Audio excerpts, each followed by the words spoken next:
morning and welcome to the NROL-48 launch webcast. SpaceX's Falcon 9 rocket is currently awaiting liftoff from Space Launch Complex 4 East, or SLC-4E, at Vandenberg Space Force Base in just about 8 minutes and 30 seconds from now.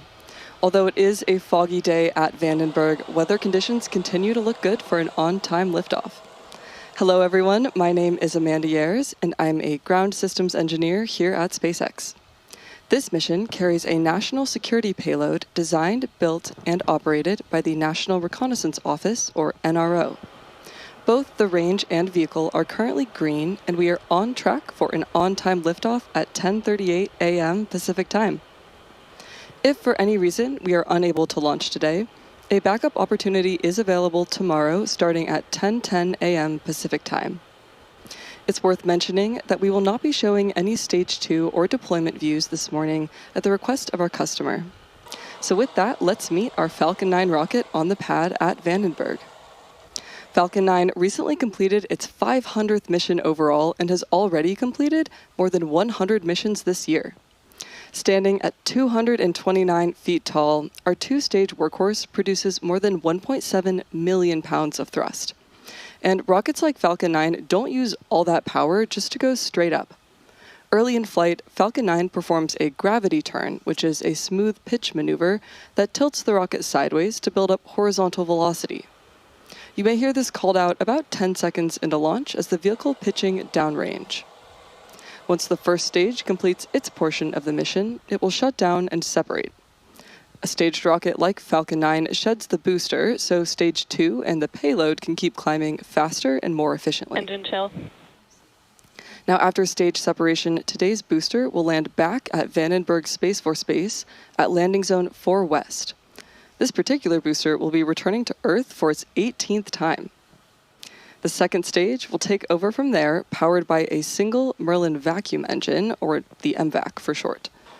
With its extended nozzle and optimized design, the MVAC drives maximum performance in the vacuum of space. Topping it all off is the payload fairing, a 17-foot wide carbon composite shell that protects the payload during the uphill trip. About 3 minutes into flight, both halves of the fairing will separate and parachute back to Earth. Our fairing halves have also seen multiple flights. One is flying for its... Stage 1 RP1 load is complete.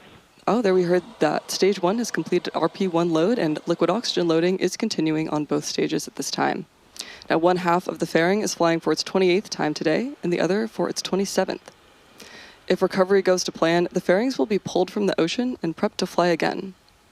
So much of what makes Falcon 9 remarkable happens in flight, from stages separating, the first stage landing itself back on land or a drone ship in the middle of the ocean, fairings parachuting back, all to get ready for another flight to space. And getting to space is the first step in building our multiplanetary future. Now, back to today's mission. At T-minus 5 minutes and about 30 seconds, both the weather and vehicle continue to look good for today's launch. Coming up next in the countdown, the Transporter Erector, or TE, will begin to retract away from Falcon 9. That's the large truss structure that you can see standing next to the rocket. It's hinged at the base, and it's connected to a launch mount beneath the first stage. During the retraction process, first the clamps around the second stage will open to clear the way. Falcon 9 tanks are pressing for retract. That's a good sign that we're on track for an on-time liftoff. Now then, after the clamp arms are clear of the second stage, the TE will be free to pivot backwards and slowly swing away from the rocket. It will reach full recline a few minutes prior to liftoff.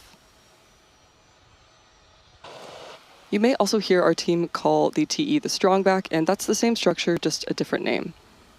The TE plays a very active role in launch. It rolls Falcon 9 out to the pad. Strongback retract has started. If you look carefully, you may be able to see strongback retracting away from Falcon 9. It also raises the vehicle vertical, and it stays connected through the final seconds of launch. Provides power, fuel, telemetry, and command connections between the ground systems and the rocket. Now, the clamps at the top help to stabilize the second stage during fueling, and they also prevent movement in high winds. Once those clamp arms are retracted, the rocket is fully free at the top. Right now, both stages are nearly fully loaded with about 1 million pounds of propellant, and that includes RP-1, rocket-grade kerosene, and liquid oxygen, chilled to over 300 degrees below zero. Propellant is loaded late into the countdown, and that's intentional. Colder propellants are denser, and denser propellants mean more performance out of the same tanks. Before any of that propellant flows, though, the plumbing and engines are chilled down. That prevents thermal shock and boil-off when the ultra-cold liquid starts moving. You'll hear that priming process referred to as engine chill. The loading process will wrap up in 2 steps. Coming up shortly, the first stage will finish around the T-3 minute mark. Then the second stage will finish LOX loading about a minute later. Looking ahead at T-60 seconds, Falcon 9 will enter startup. Pogo. Stage 1 LOX load is complete. Stage 1 LOX loading is complete, which wraps up the propellant loading for the first stage.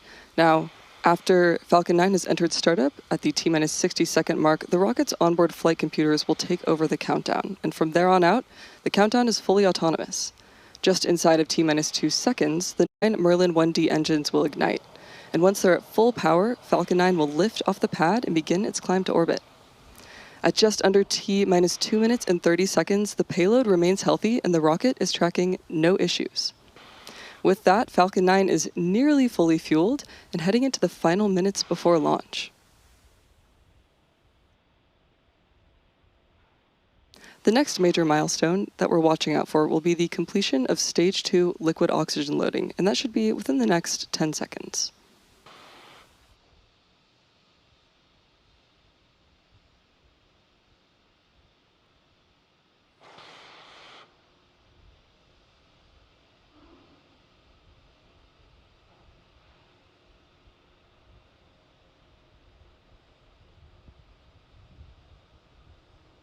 Stage 2 LOX load is complete.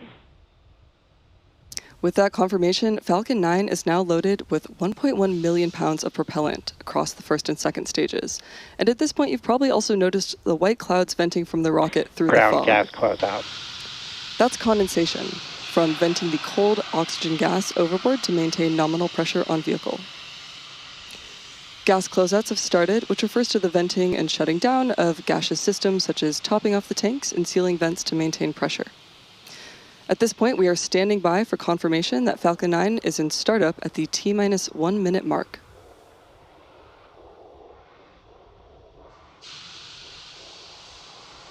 Falcon 9 is in startup. At this point, the autonomous flight computers have taken over the launch countdown, and stages 1 and 2 are pressing for launch. Next up, we'll hear from the launch director for the final go. LD is go for launch. We've just heard the launch director give that final go, so let's listen in to the final seconds of the countdown.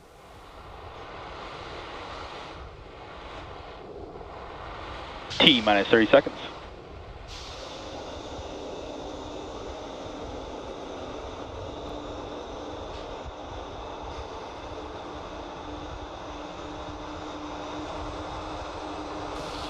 T-minus 15 seconds.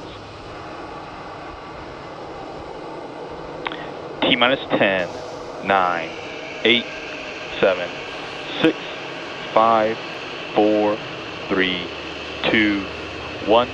Ignition. And liftoff of Falcon 9. Go SpaceX, go NROL-48.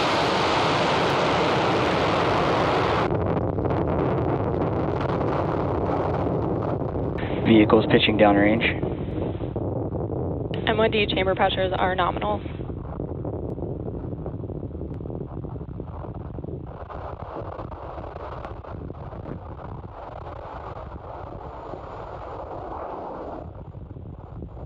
At T plus 30 seconds and counting, Falcon 9 has successfully lifted off from Vandenberg Space Force Base. And in just a few seconds, we'll throttle the engines down in preparation for Max Q, a period of maximum aerodynamic pressure. This is a critical moment during flight because the combined stresses caused nominal by Falcon 9 accelerating through the atmosphere and the ambient static pressure are at their greatest. Falcon 9 is supersonic. To help go from vertical to horizontal, the first stage also performed a pitch kick just after liftoff. This is a maneuver known as a gravity turn, where the engines gimbal a small amount, and it turns the first stage from going straight up to Max Q. horizontal. We just heard the confirmation of Max Q, where the rocket experienced the greatest mechanical stress during flight. The rocket typically needs to go 17,500 miles per hour horizontally in order to avoid being pulled back to Earth and get into orbit. You can track our progress to orbit by watching the left corner of your display. That's showing first stage, velocity, and altitude.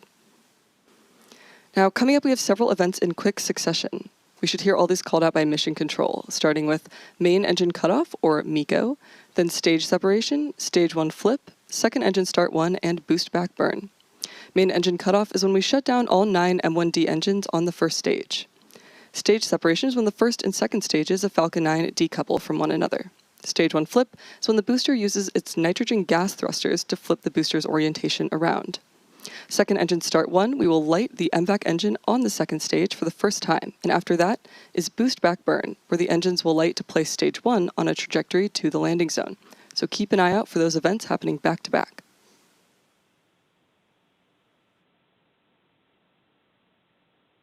Stage separation confirmed.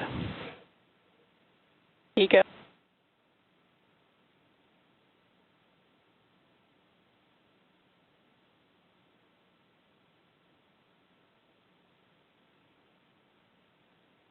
MVAC startup.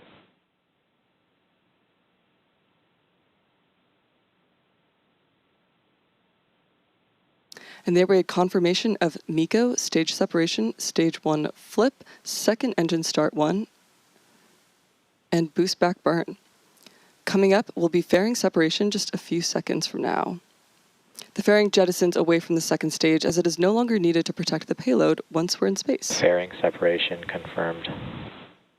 Great confirmation of fairing separation, and as mentioned earlier, we will be attempting to retrieve those fairing halves again once they fall back to Earth. Now, coming up next will be the shutdown of the boost back burn.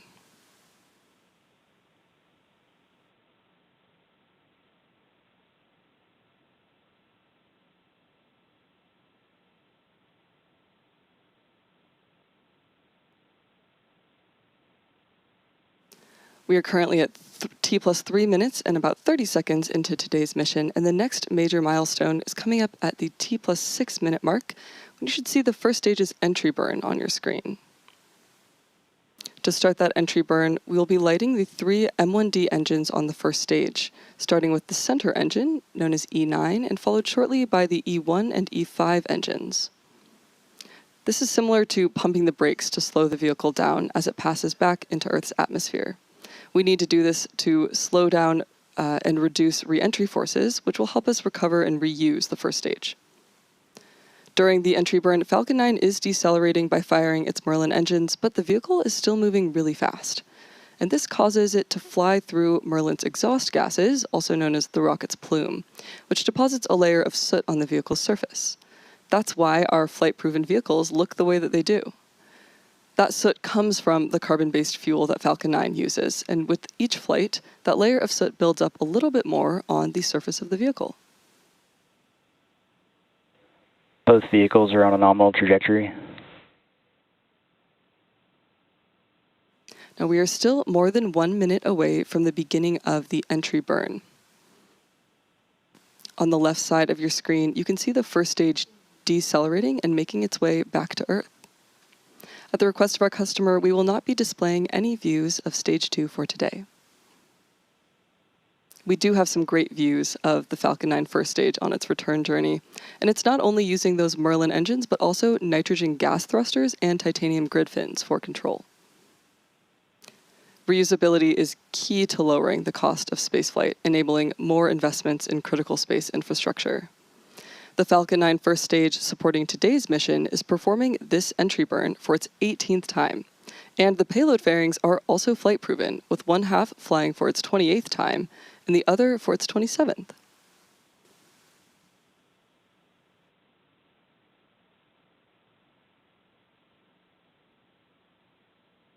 Now, we are about 15 seconds away from the beginning of the entry burn, which is the second of 3 burns that Falcon 9 will perform on its way back to Vandenberg.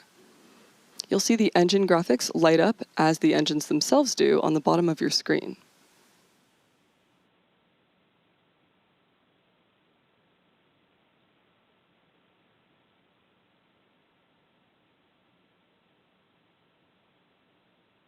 The entry burn has begun for the first stage.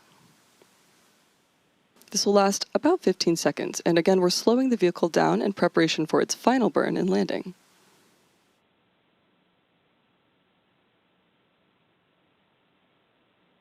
Now the entry burn is shut down on the first stage, and coming up next will be the landing burn in a little bit less than a minute from now.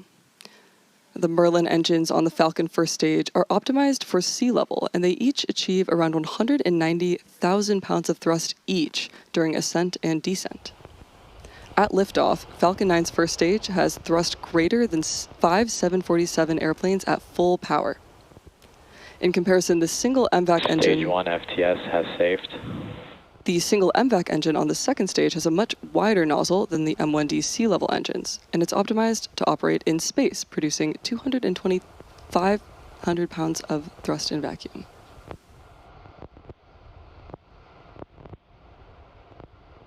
Now the landing burn has begun for the Falcon 9 first stage. This is the final burn the booster will perform before landing.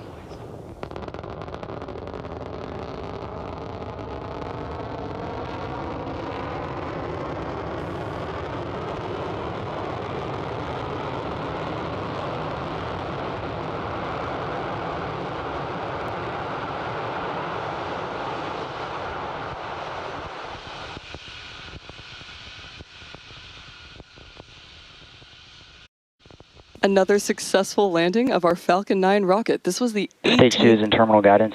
This was the 18th launch and landing for this first stage.